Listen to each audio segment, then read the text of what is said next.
name is Kit. And I'm Steve. And this is Streaming Things, streaming The Boys. Madison, our beloved co-host, is not here for our season 2 recap coverage. Has Vought taken her to an undisclosed location? We can't confirm. We gotta fucking find her. We're gonna find my Madison. What they fucking done to her. God damn it, it's been quite fucking diabolical. Yeah. Because we're the Spice Girls. Yeah, you separate us. We do dog shit, but We you put us lost. together. Scary Spice. No, she's scary? I don't know. Sporty? She's pretty sporty. I think she would be sporty. Yeah, she does Which Spice Girl would you be? European football. European. Which They Spice call Girl? it American football over there. Well, you know, it's accurate. We were second. Yeah, but we were second. just to be clear to our American listeners. We were like in true American fashion, we walked over something that people already discovered and planted our flag. And just said, didn't- ours. I didn't want them to picture Madison in like shoulder pads, just tackling people. She would wreck house. Yeah. I mean, Triggered herself would just destroy Trigger. anybody on that field. Case in point to our pre-show discussion off air, I had no memory of us naming her that Really? until So in you the said Discord, when people started talking Yeah, when about it, they- you're like, huh? When people in the Discord like Cum drop metal. inside jokes, I'm always confused. Why are people calling me Flamer? Yeah, stop. Is that offensive? Any hoozle. But she'll be back. She'll be back for season 3 recap and then for all of the episodes of the season 4, episode by episode. We did get the screeners. So we're going to start recording episodes soon and doing some research and hopefully making some great content for you guys for the season 4 coverage. If you have not watched Gen V, do Like that. me. It's basically season 3.5. There's going to be a few characters from that show in the season 4, but there's already a bunch of people from season 3 in Gen V as well. So, and there's some like plot movement even in that show. So just because Steve didn't know that, I was thinking, I would let the listeners know. I'm so glad you let me know because I was not really planning on watching Gen V as part of my homework for season 4 of The Boys. So when you told me that, it's like, well, I've got to move some stuff around in my calendar. You got like 16 episodes of TV to watch. No big deal. Yeah, well, plus the season 4 episodes. So because I still haven't seen season 3 yet. Yeah. That's what I mean. Yeah. I added those 2 seasons together and got 16. I don't know if that's accurate. That's accurate. I think they're both eight episodes apiece. Dude, I haven't watched but one movie in the last 8 days, which for me is insane. Yeah. I would normally watch like 13 in that amount of time because I'm rewatching House of the You've watched Dragon. the same amount of movies as I have this week? I know. How exciting. I'm rewatching all of House of the Dragon. You are amongst mortals. I'm doing all the boys rewatching. I'm rereading Game of Thrones. I'm rereading Fire and Blood because, it's wild. Yeah. Too busy. Too busy. I'm stuck in Westeros. And I love it. I love it. I love it too, man. But right now we're stuck with The Boys. That's right. That's right. So hope you guys are enjoying all that other stuff. But right now it's The Boys season 2 is what we're recapping this time. We're going to walk you through some of the bigger plot points, maybe talk about some of the more shocking moments, some of our favorite moments, just prepping you guys for the big season 4 drop that's coming in a couple of weeks. Steve, what was it like watching season 2? Do you prefer it to season 1? I mean, where's your head at? Where's your head at? That's a loaded question, sir. So I did get to watch all of season 2 this week. It was quite a great time going through because, to be honest, when I remember watching the second season of The Boys and liking it at the time, but honest to God, when I sat down and started watching it, I remembered next to nothing about it. Like I remembered there was a person named Stormfront. I remember a whale got exploded or something, and that's about it. So it was almost like watching the season again with brand new eyes. And I think this Like you had an eye transplant? yeah, like literally. Like Minority Report? I'm basically, what's that guy's name? Gecko. They just plucked my eyes out and I got new ones, And so this was actually really, really great to sit back and watch through because I do think this is a really, really good season.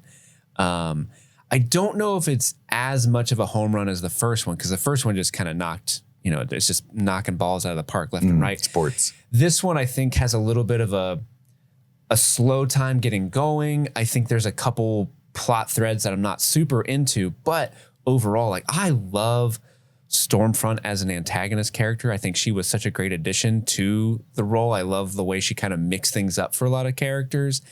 I was a huge fan of seeing, oh gosh, what's his name? the guy who plays Lamplighter, Sean Ashmore. Yeah. Like, as someone who grew up watching the old X-Men movies, It's like so funny to see Iceman. Iceman is now the flame guy in in this world, and he's just this like porn addicted sad boy. it's just a fun sort of. You could see yourself in him. Yeah, I'm like, I get it, dude. I get it. Sometimes you just gotta watch porn for recreation. You know, nothing creepy about that. You're just critiquing the camera angles and the production values. It depends on how plot driven it is. Yeah, right. I mean, stay tuned next episode for our what's that pirate porn? Pirates. I think it's just called Pirates. It's just Pirates. Okay, yeah, we're gonna do that with Madison. It's gonna be off the chain. She's gonna love it. But like, I really like how they kind of keep progressing Queen Maeve's storyline of trying to find, her own, like, who she is and how comfortable she is in the Seven. And I mean, and of course, Petite Huey and Starlight, kind of Annie, their relationship continues to grow. It's a fun relationship. And last but not least, Carl Urban as Billy Butcher continues to be great and hilarious, and just every time he's on screen. And I love that they like really kind of gave him an arc, like by where he is at the end of the season. There's a point where he kind of stands in between Homelander and Homelander's son. Homelander has a son. Oh my gosh. Like, that was a really big moment for him. And so I was just kind of like, yeah, get him, Billy. But yeah, this show continues to be great. One thing I do want to say before I move on is, I know this might be like something that a lot of people probably turned off because of the way our political climate is, but I love how political this show gets in this season specifically.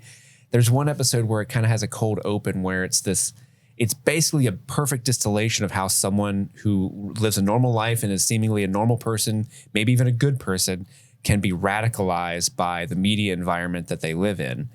And just that like 2 to 5 minute long scene is just a really great sort of short film as to how that happens. And it's just great how, because all this stuff was happening in our own country at this time. So it was great seeing Stormfront being like, you don't need everybody to love you. You just need 5,000 people to be fucking pissed. I got a meme farm, right? Just pay them at Arby's gift cards and they churn out memes on your uncle's Facebook, and it just gets everyone more upset and mad. And it's like, yeah, that's kind of how it works. And unfortunately, and with superheroes involved, that's a very interesting bent on that real world sort of media environment that we find ourselves. And this show has always been great at, how does the media specifically, like if you had superheroes, how would the media really truly react to that? And this is just an expanding on that idea and The Boys just continues to be wonderful in season 2. What about you, my guy? I agree with you. I think it might be possible to say that this show continues to get better and better each season, or at the very least, it's just an insanely consistent quality, in my opinion. I know that I'm curious when you get to it what you think, because I know that season 3, especially the ending, is a little controversial, or at least a lot of people seem to kind of question that more than usual.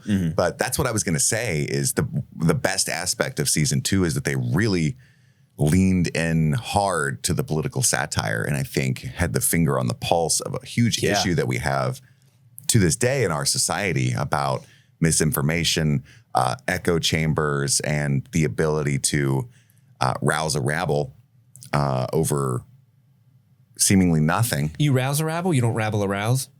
Correct. If the rabble's aroused, that's a different situation. Oh, I see. That would be our Discord. Yes. And just Casey holding them all back. Bonk, bonk, bonk. Hold. And I think that Stormfront character is phenomenal in the way that they are beloved by the media, and the whole point of her character, she's a literal Nazi in hiding, right?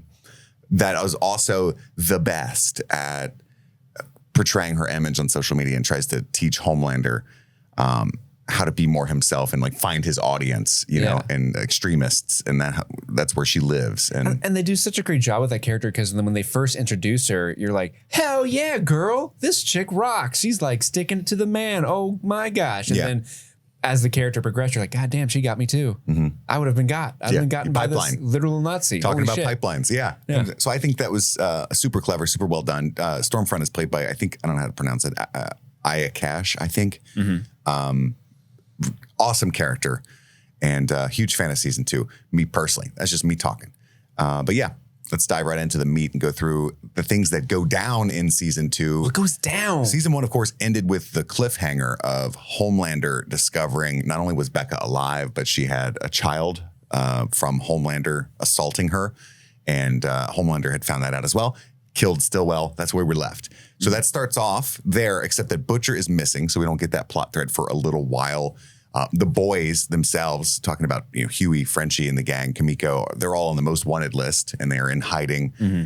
And the terrorism plan worked on the part of Homelander, essentially. Yeah, giving Vought or Compound V to terrorists and creating this like sort of this media fervor and scare of super villains needing soups to defend the government. Yeah, yeah, and everyone keeps trying to call them super terrorists, but Homelander's always there to say, super villains. That's right. It's cleaner. It's cleaner. Drop the. Stan Edgar, the CEO of Vought, is upset, but not that upset with Homelander. Giancarlo. It is okay. So Giancarlo Esposito. I love him. It's an Italian pronunciation. I'm going to take a beat here because as somebody who's chronically online and I get people trolling me constantly, every time I make a video about this man, I get thousands of people correcting me, but it's not necessarily their fault, except that they're unable to Google, which is fine. Google's tough. So he even said Esposito for many years, which was kind of just him giving up. Mm-hmm. In the same way that Charlize Theron just said Theron, sure, even though that's not the Afrikaans pronunciation of her name. But that would be like the Spanish pronunciation, I think. Yeah. But he's Italian. And so it's Esposito. And now he's just kind of, he's taking it back. Yeah. He's like, look, I said it for years. It's not your all's fault, but my name is Esposito. So, but every time I pronounce it that way, I get hundreds of people like, loser, idiot. Yeah. So I thought you could read. I wanted to head off the podcast emails because I don't know if I've ever said his name on here before, and I don't want to do that again. I'm pretty sure you have. I sometimes, usually when I say his name, and if I'm like reviewing a show on TikTok or YouTube or something, I'll just put a clip of him saying it right as I'm about to say it, and still you'll get the people like, that's not how you say it. Dude, that's literally him. Like do you not know what he looks like? That's him. Yeah. But anyway, I didn't deep fake him. Phenomenal actor. Yes. I wish they'd let him play like a good guy more. I wonder if he could do that. That's true. He is very good at playing villains, though. Like, he's so good. The way he articulates is he's so pointed, and he enunciates every single point. So like every enunciation is a dagger, and he's just constantly stabbing you with his line delivery. And at the same time, he can be charming and intellectual, but like ruthless. It's incredible what he can do with his voice and enunciation. Yeah. Just the way he can just like walk up to Homelander, who literally can rip him to shreds. And he's just like, I don't give a shit about you. That was actually a decent impersonation. You do nothing for me. He's actually kind of like that too. Like obviously he's not a villain, but he's like, he's got that present. Because I met him at Sundance, right. Remember? I turned around and he's walking in the door and he's wearing this fucking 3-piece suit and a fedora. Fuck yeah, my guy. And all I could think to do was go, oh, hey. And he went, hello. And just kept it moving, man. Did he please tell me he tipped his hat? He did to you? not. Oh, that would have been so That's great. a sign of respect, and he had none for me. You know what I mean? He's not going to tip his hat to me, sir. Hello. Hello. Please do not continue this conversation. Please get out of my way. I'm going to the bathroom. Let that be the last thing you say to me. Yes, sir. But yeah, Stan Edgar, he gives Homelander a stern talking to, but ultimately he's not that mad because the plan's working. He's going to make money, right? Right. A-Train knows that Annie is a traitor to the Seven. Starlight is, but he's in a coma. So he can do nothing about that yet. So she's still working with Huey undercover to expose Vought, specifically the Compound V. They're trying to get some Compound V so they can leak it to the New York Times or Washington Post or some other news outlet. I forget which one they actually Us settled Weekly. On. Us Weekly, yeah. TMZ. Yeah, The Nation. They're going Imagine that guy with his like shaker cup standing there like, did you hear about the Compound V? Did you hear about the Compound V? I'm drinking it right now, bro. He just turns to a fish. Yeah, they would like submit it like, we've got Compound V, superheroes take it. You'd be like, where are the tits? I want to see an upskirt. No. That's what TMZ is all about. Yeah, they wouldn't even release that story. This is nothing. Yeah. This is nothing. You see Starlight's new suit? They also finally acknowledged to the media. I don't know if we talked so much about this, but that Starlight suit, the corporate sexy suit, horrible. It's trash. That suit's garbage. You mean like aesthetically? Aesthetically, yeah. It's just not a good looking. It's just not a good looking suit. Like even like I don't know how PR was like this is gonna test well because it just looks like it looks awful. It's terrible. Yeah, she doesn't look. That's the whole point of it, though, Steve. I know, but she's even when she's standing next to Stormfront and Queen Maeve, it's like. What does she do? You look like you got her out of Comic-Con. What is this? Well, in the comic books, it's way worse. It's like Sable from WWF, you know, like the hand prints on the boobs. It's a wild suit, yeah. Jesus. But they finally acknowledged that Translucent is dead, and so they end up bringing in Stormfront, and that's how she joins the crew. But yeah, she joins the crew unbeknownst to Homelander because Homelander's like at this point he's like, well. You know, Stillwell's gone. I manage the 7. I got Ashley in this position. I can use her to do what I want with the 7. Yeah, he's basically in charge now because Ashley's just a puppet. Yeah, he basically just like beats up this world's version of Daredevil. Who's so that's what I was alluding to last week when we discussed season 1. It's like some of the shit he does is so diabolical. Diabolical. That's one of the most. I don't know how to describe it. Like that scene fucked me up. Callously evil. Yeah, because you know. I just picture like all he can do is hear.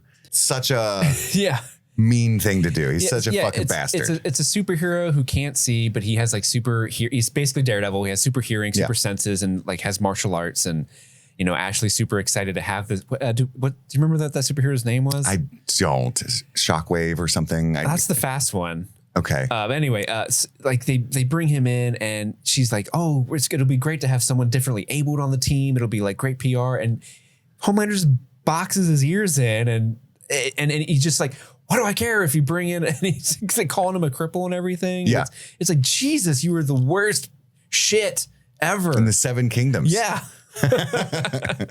Yeah, that was one of the that's an all-timer scene for me as far as how badly it affects me. And I was quite shocked. Becca, we finally find out what happened to Butcher at this point. Becca had made a deal to spare Billy's life. And I think this is such a fascinating plot thread in season 2 because Homelander is without a doubt, as we just discussed, a sociopath.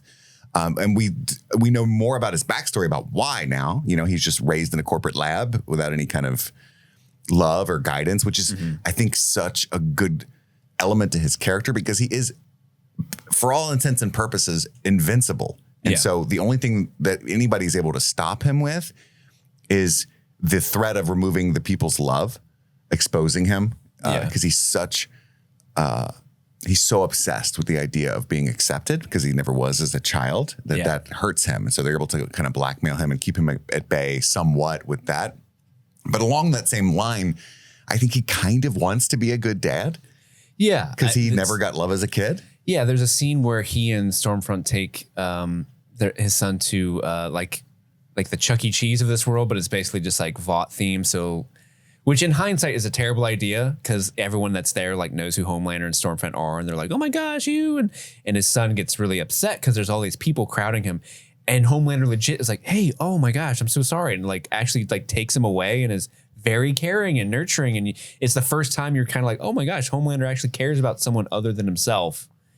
But he's Homelander, right? It's still, that's why he's such an incredible character that you love to hate because he is a piece of shit, awful monster, but he's a person at the same time. And you can empathize with certain aspects of his life while not fully redeeming him. He's very damaged. But I think that whole idea is just fascinating. And he kind of regrets killing Stillwell as well. You know, his mother figure. Yeah. What's the shape-shifting? I forget his name, but the shapeshifter that pretends to be Stillwell. That's a scene that has a dark turn because as that scene plays out, because he goes to the log cabin and there's Stillwell wearing like a sexy lingerie or something. And she's like, where's my big boy? You want some milk? Yeah. Here, come sit with me. You're so big and strong and perfect. I just thought it was Homelander. First time I saw it, I thought it was Homelander just having like a mental breakdown and he's seeing things. But no, he's just paying this shape-shifting dude to be Stillwell and give him blowies and and kudos and everything. Yeah, that dude's making a killing. Kudos meaning the candy bar. You sure? Yeah. Sure. So Butcher tries to rescue Becca. He sneaks in there, but she won't leave without her son. And again, it's the reverse of what they're doing with Homelander, because we mostly like Butcher, but at this point it's showing a different side to him. He doesn't see that kid as he sees him as an extension of Homelander, right? Like a cancer that needs to be cut out of Becca's life. Yeah. He doesn't recognize that that's also her son, the way that she sees it. He calls him a soup freak. Yeah. So she won't leave him, so she has to leave her there. He ends up going to Grace Mallory. We finally get a good meeting with the original founder of the boys when it was an extension of the CIA. And we find out more about that backstory in this season. So we met Mallory in the last season, didn't we? Yeah, but we get to find out like really what went down with Lamplighter, why the boys are disbanded and unwanted. Things escalated and Mallory's grandkids got burned alive by Lamplighter because he was their mole in the 7 and then fought back about that. So that's what happened there. And I just think that's important because that's where we find Mother's Milk and all those people is in the aftermath of that tragedy. And they end up going to bring in the super terrorist as per Mallory's instruction, I think. And it's Kimiko's brother. Twist. Plot twist. What a twist. Meanwhile, Annie gets the compound V, but A-Train wakes up and they have dirt on each other. So they double blackmail. Yeah, I love this little tit for tat that they do when he initially wakes up, where she's like, "Hey, so good to see you here, my dude. What's that?" And he's like, "Yeah, I'm so happy to see you too, traitor." Like, that kind of thing. But she saved his life, Little Petit Huey saved his life. Are you just in full Frenchie mode? Yeah. Can you guys call me Petit Steve? Enza wouldn't like it. Every time he calls him Petit Huey, I giggle. I don't know why. Little Huey. Petit Huey. But she's got dirt on him too because he killed Popclaw. Uh-oh. Maybe you should leave me alone. Big, scary, fast man. And then Annie exposes the compound V, releases it to the media. They feel like they've won, but Edgar realizes a spin he can put on it with the super terrorist invading. And so he sends the 7 to go kill Kimiko's brother, essentially, including the Deep, who's been with the Collective. The Deep. Want a Fresca? Side story with the Collective, which is basically just Scientology. Yeah. But in this world. And they're like, "You want a Fresca?" Like they always offer a Fresca. And the way he gets in there and eventually gets A-Train in on it. It's really funny. Again, it continues this whole thing like the Deep sucks. So anytime just seeing him being like taken advantage of by people is just like good. It's fun. Fuck you. Yeah. He does offer A-Train the iconic Fresca. He does have a great scene where is it Eagle Eye or Eagle the Archer? Yeah, basically Hawkeye. The dude that kind of gets him into the Collective. Yeah. He gives him some sort of hallucinogenic tea so he can go on a journey. And so much of the Deep's like hatred, they say this thing where like all of his problems stem from the fact that he has like actual gills on his torso. Yeah, people are mean to him. And people are mean to him, and so he hates his self-image, so he takes out his hatred of himself on women and stuff like that. He's total incel. But there's this great scene where he's tripping balls and his gills are talking to him, but it's Patton Oswalt's voice like, "Hey, buddy." What's the song he sings? I forget. It's like, I don't know. It's something really funny. And they're like singing to each other. And then it cuts to Eagle the Archer outside, like, "Ride it, man. Ride it." You're almost there. You're almost there. Get to the truth. Oh, it's "You Are So Beautiful to Me." Yeah. To me. To me. Can't you see? That's the Little Rascals song, Always and Forever. Yeah, it is. This episode of Streaming Things is sponsored by BetterHelp. BetterHelp. You know, Steve, there's something I need to get off my chest. What's that, fella? It's been weighing on me. You know that I resigned at the day job recently, right? And I've been a little scared. There's a family to worry about. There's health insurance. There's capitalism. Sounds like a stressful time. But we all carry around different stressors, big and small. And it feels better when you bring something to the light and keep them bottled up. It can start to affect us negatively. And therapy is a safe space to get things off your chest and to figure out how to work through whatever's weighing you down. In my case, it's all of the stress, the misery, the fear, but I had to come over here and share that with you. And I felt better. You know, that's a real thing that happened. Yeah. Unloading all that on you and Erica and feeling better myself. That's sounds like my Friday night. Sometimes you just need somebody to listen. So if you're thinking of starting therapy, give BetterHelp a try. It's entirely online, designed to be convenient, flexible, and suited to your schedule. Just fill out a brief questionnaire to get matched with a licensed therapist and switch therapists at any time for no additional charge. If you're not vibing, that's completely fine. So get it off your chest with BetterHelp. Visit BetterHelp.com/streamingthings to get 10% off your first month. That's BetterHelp, HELP.com/streamingthings. It's the month of May, a very special month that is very near and dear close to my heart. And it's that time of the month where we get to send a huge virtual hug and a round of applause to some truly stellar individuals. Our super patrons at the Try Before You Deny tier and above. You all make this show possible, and it's time you get a special shout out. So thank you very much to Stanton Valentino, Maddlestat, Susie Callahan, Anthony Corona, Sunshine, Huckleberry Cauliflower, Ashley Hazen, Mike from New Hampshire, Brett X, Emily Scarano, Lil Tickler, Svento7, Jay Scramo, Bluff Pum, AK Ashley Ray, Adam Busby, Wendy O'Laughlin, Jason Hawkins, Conrad, Kaylee Sampson, Rabbit Dog in a Barbie Car, Charlie Friday, Alexis Adler, Peaches, Emmy, Haley B, Joe Velez, John Collins, Amanda King, Trisha Bueller, Sun Loving Mortal, Suzanne Rode, Jen Robinson, Kalisha Reeves, Aaron Armstrong, Kevin Strother, Ashley Powers, Stephen V, Casey McCain, and Enza. A massive thank you to each of you and to all of our patrons at every level. Even if you're not at the shout out tier, your support means the world to us. We couldn't do it without you, and we hope you feel as much a part of the Streaming Things community as we do every day. And with that, how about we get back to the show? But he rides a whale in to stop the boys and get the super terrorists. But Butcher diabolically crashes the boat into the whale. Fucking diabolical. Dude, the image of all of them coming out of the whale, they're all like guts and blood all over him, and the Deep's like having a panic attack because his friend got boated. Every time he gets near a fish, that fish is going down. Yeah. Stay away from Nemo, buddy. Seriously, he tries to save that lobster from the store, and it just immediately gets cut up. Yeah, and the dolphin. And the dolphin. Can't forget the dolphin. But there's also this plot thread And where the octopus.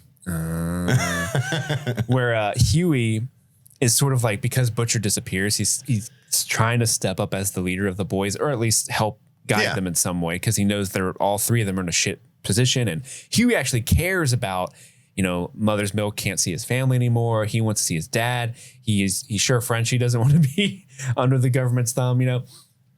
And so when Butcher comes back, there's this great tension between the two characters, because Butcher's like, "God, Daddy's home," and Huey's like, "What the fuck, man? Like, you don't care about any of us. You just care about yourself." Back to kamikaze mode, right, boys? Right, boys. So when there's that, I love the shot of after they go through the whale, and Butcher tries to get Huey to come out, and he was like, "No, I'm done. This is awful." And he's just kind of like shell shocked, just living in a whale's stomach. But the way they get him out is MM goes in there and he's like, "Hey, I'm in here with you," and he uses the fact that he knows Huey wants what's best for him against him. Like, it's like if they're gonna catch you, they're gonna catch me, and that's gonna be under me too. And he's like, "Fine, fuck you, I'll go." And it's like, it's sweet. I love that. Yeah, it's a great. I love what they're doing with the character of Huey. It comes from a place of like fish out of water, almost cowardice, to he's the one with morals. Mm-hmm. You know, and that's what separates them. He's your canary. But they also need, every now and then, they need Butcher to do his Butcher thing. You know, they need a little crazy. You want to get crazy? Let's get nuts. You want to get nuts? Yes, that's what he does for that. But Starlight ends up having to blast Huey because Homelander's watching, and she doesn't want to be revealed as the mole. So she has to, whatever she does, Starlight him. You know, what's your interpretation of her power? I always feel like she has to pull electricity from around her so she can zap it back at people. Yeah. Is that basically? That's pretty much it. Oh, okay. Yeah. But it's not like she's not shooting electricity per se. It's just the concept of power. That Stormfront is electricity. Yeah. It's just like a lumens. She's sending out some lumens at you. Her superhero name should have been Lumiere. Lumiere. Oh, be our guest. Exactly. Stormfront kills Kimiko's brother and a bunch of civilians. And this is where we kind of see the twist. Like, she sucks. Because they kind of drop a little hints. Like, she's being a little bitchy to Starlight. That's unfortunate. And then she just straight up murders a whole like apartment building. And it's like, man, that damn terrorist. But not only did she say terrorist, she starts like throwing like racial insults towards Kimiko's brother. And it's like, oh my God. Yeah, what's going on here? What is this about? And Homelander starts to get jealous of Stormfront because the people begin to really attach themselves to her. I love her. Then Homelander gets some bad press. Some of that footage is revealed. Congresswoman Newman is working on bringing Vought to justice. And Homelander is close to snapping. We start to get to see that fantasy of him just laser eyeing the entire crowd, and which something he could do and nobody could stop. So it's terrifying. But this is where Stormfront helps him with his media training, finding his core audience. Like, hey, just, go to the alt-right. They'll love you. Love you, yeah. Yeah. And at this point, they have super sex, which is very destructive to the surrounding property. He probably loved it. The super sex? I could see, like, if you're a superhero and you've got to, like, if you want to be intimate with someone, you have to, like, rein it in so you don't obliterate them, Yeah. And just to be with someone where you're like, I can fucking just throw you into concrete? Sweet. Especially if you're a sadistic motherfucker like he is. It depends on what you're into, yeah. Yeah. For sure.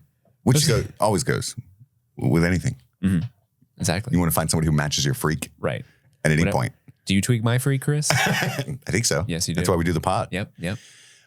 Tweak it, baby. At this point, they do some research. They find out that Stormfront is Liberty, but not only that, a literal Nazi. Yeah. Like a literal, like an actual member of the Nazi She party. went to parties with Goebbels and Himmler. She's, I guess, immortal to age, or at least very old. Dancer. Yeah. She was the wife of Vought, the guy who created superheroes. She was the first test subject for him, and that's why she has powers. So Compound V is like a Nazi experiment, kind of, or literally, kind of. But it doesn't work well with adults. It works better in babies. So they find out there's all kinds of like Compound VJects, people that got shitty powers, like they can just vomit on command and stuff. They're just sick. It's not working. Why are you calling me out like that? We just rolled right past Compound VJects. Like that wasn't amazing. That was really good. Thanks, buddy. That was great. Lamplighter. You were on a roll. I didn't want to interrupt you, but it's great. I loved it. Compound VJects. Lamplighter works at this facility where all the VJects are. And this is where we get the backstory about Mallory's grandchildren. So I think I missed this, and I want to ask you because I'm curious. Did they say why Lamplighter is the one here now and he's no longer in the 7? Is it just because they realized he was the mole for the boys, so they just kicked him out? I don't think they did that so much as just like he was unusable anymore with all that bad press, because there was the issue with it just became a liability, right? Like the CIA, and then he killed the head of the CIA's grandchildren. Like, this is too much heat, LOL. Nice. You're out of here. Because publicly he's supposed to be dead, right? Yeah, I thought, because in the first season they talk about like, oh man, Lamplighter, RIP. Yeah. So it was just a press thing, I think, a PR move to have him working there. So he does want to testify against Vought. And then they try to use him. Huey tries to use him to bust out Starlight. And they almost get her there because the alarm goes off and she gets some power from there. But Black Noir tries to stop her. And he's terrifying and hilarious. I think. Black Noir is one of the funniest characters on the show. He has no speaking lines, but his presence is hilarious. But at the same time, like you said, it can be terrifying at the same time. You'll love season 3. We get a lot of Black Noir backstory. God. I want more Black Noir. I cannot believe, actually, now that I'm realizing you saying you haven't seen season 3. I haven't. There's some great shit in season 3. Can't wait. Soldier Boy pops up. I know Soldier Boy. I've seen clips of him. It's the dude from Supernatural, right? It is, yes. And the Captain America analog is fucking hilarious in the boys' context. I can't wait for that. But Black Noir tries to stop her, but Maeve jumps in, defeats Black Noir with an almond joy. He's got a tree nut allergy. Turns out that's his weakness. We haven't talked a lot. What exactly is Black Noir's superpower? He's a Batman guy. He's just got super strength. Yeah. Super speed. Okay. Not like Flash level speed. Does he but he doesn't conjure blades, does he? Because when he fought Kimiko in season 1, I thought he was conjuring blades. Not conjuring them. No, he just has them. Had them? He's Okay. another Daredevil, street level kind of hero. But Okay. So he's if Batman had super strength. correct. And resilience and wasn't rich. Well, he might be rich. That's true. Yeah, he's got superhuman durability, superhuman strength. They're saying he has a healing factor.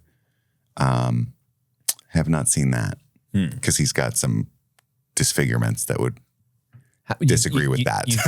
You'd think the healing factor would help with his tree nut allergy. You would think. It's like his kryptonite, man. Almond Joy. Almond Joys. Are you a fan of coconut? Do you like Almond Joys?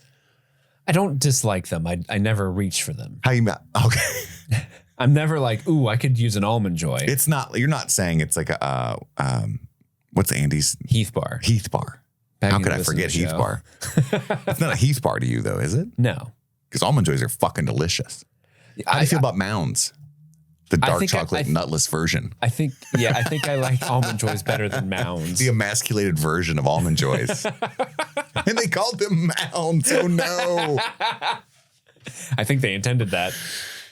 I'm just realizing something. Definitely more of a nut guy though. Do you like nuts? Almond Joys for you. How about these? If you don't like nuts, consider Mounds. That's the way we operate in this society. They get Vaught's old chief science officer to testify because Lamplighter kills himself. He decides to immolate. Yeah. Which, what a way to go. That's wild.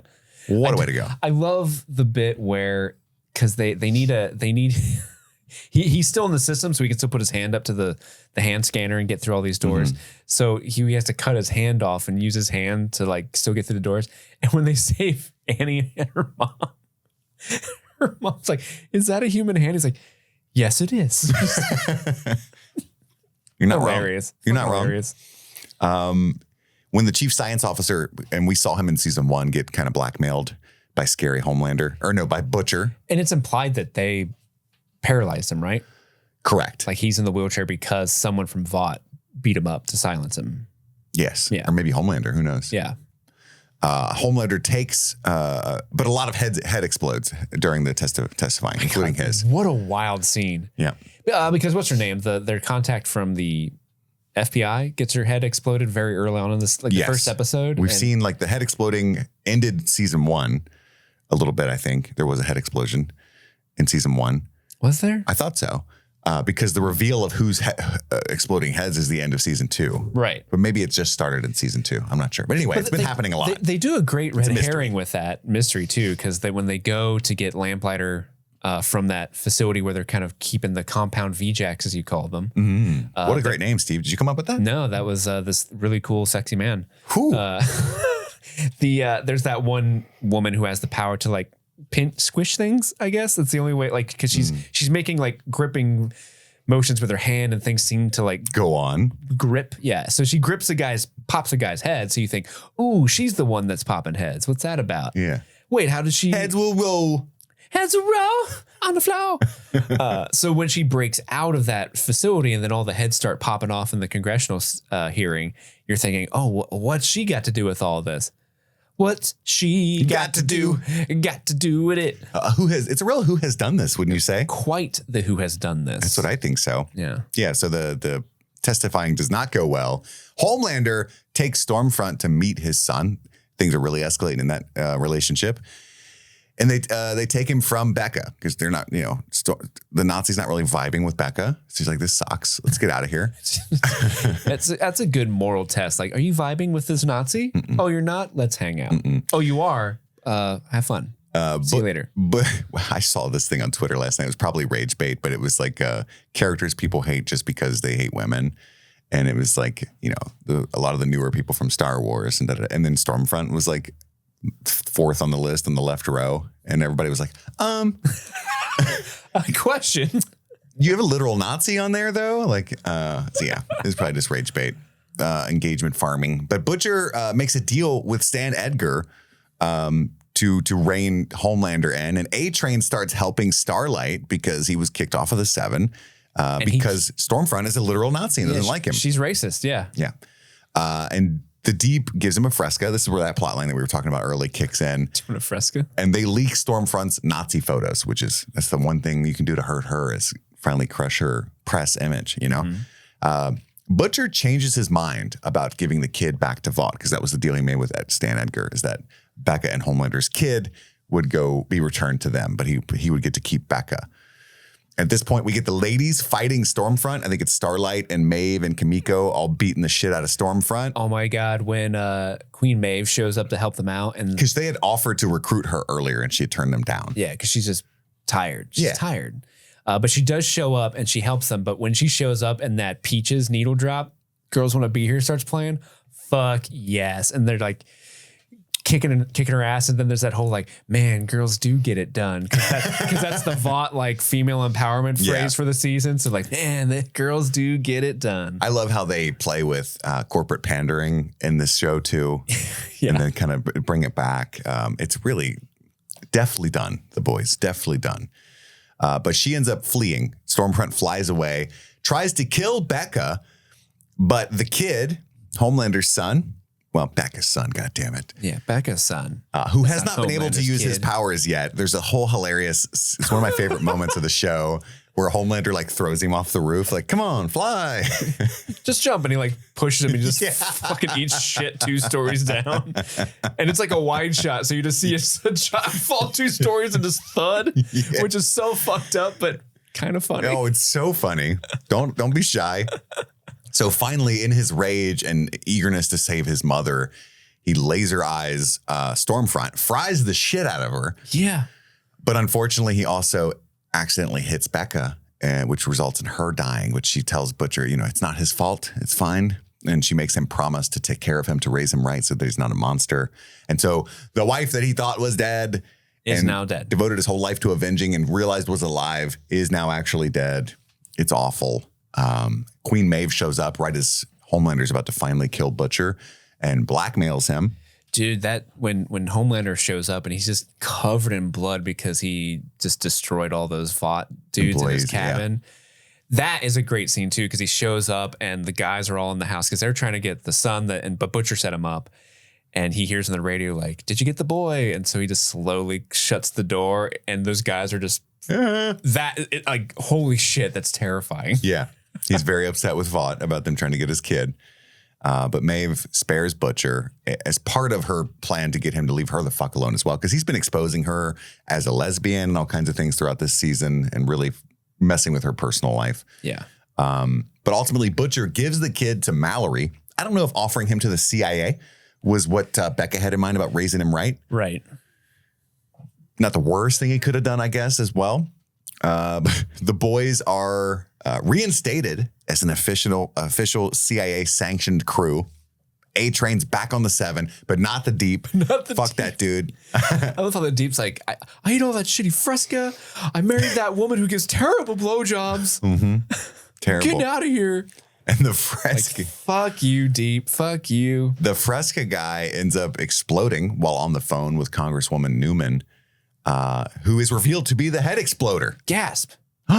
And who offers to work for her campaign at the end of the season? The season ends with Huey now working on her campaign. Betty Huey, what have you gotten yourself into? Oh, no. Why is she doing it? What's going on? We don't know. Gotta watch season 3. Why is the boys' version of Alexandria Ocasio-Cortez blowing heads up? Oh my God, it's terrifying. Heads will roll. Heads will roll.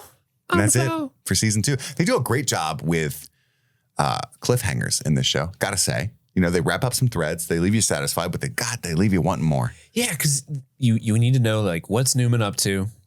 What happened to the woman that was pinching folks in the compound VJEC hospital? Because they do make a meal of her, like, hitchhiking. So she's getting away. So where's she going to go? We don't know. What's that whole deal? Gotta watch season 3. How are they going to rectify Homelander's son being out and about with CIA? Is he going to go looking for him? What's going to happen to the 7 now that Stormfront's dead? It's a lot's going on. I'm excited. Meanwhile, will the dude with the really long penis show back up? I hope so. I love that, where all the compound VJECs break out and the one like breaks through the tiny little door window and it starts choking mother's milk, and he's like, ugh, and then like it just looks like a tentacle. Dude, in the comics, that dude's a nut, which is a weird way to describe him. The dude with the long penis. Yeah, Dude's a nut. He's a real almond joy. That guy. Not a mound. No, he's a huge part of the comics. God, there's puns everywhere accidentally. But anything else you want to say about season 2 before we wrap it up? No, I think it's great. I'm looking forward to season 3. Like, I'm probably going to start watching season 3 tomorrow night. Yeah, baby. Memorial I don't know Day. why I called you baby. Please keep doing it. Hope you're enjoying our our Game of Thrones recap coverage. We're doing a season 1 rewatch, Patreon only. So the first episode, as you probably saw last week, is up on the main feed, but the rest are only going to be on the Patreon. Yeah, that will release every Wednesday on Patreon. Yeah, and tons of people signed up to check out the Game of Thrones coverage. So that's going to continue with enthusiasm and excitement and fervor. But also look forward to our House of the Dragon coverage dropping very soon. We're going to recap the seasons. I'm actually going to the premiere. Yeah, you are. You haven't announced that yet. I have not. I'm going to the world premiere of the House of the Dragon season 2 in New York City. New York City. Hopefully, will I get to meet Rhaenyra, Daemon Targaryen? I'm not sure. I think rumor has it Emma Darcy and Matt Smith are like doing like a play in London. Done. And they might not be able to attend. You're gonna end up being put in a room with Otto Hightower. If I'm with a bunch of fucking Team Greens, I swear to God. No, I would love to meet Olivia Cook. What do you mean? Ooh, stunning. I'm not gonna say that. That's probably really annoying. I bet everyone says that.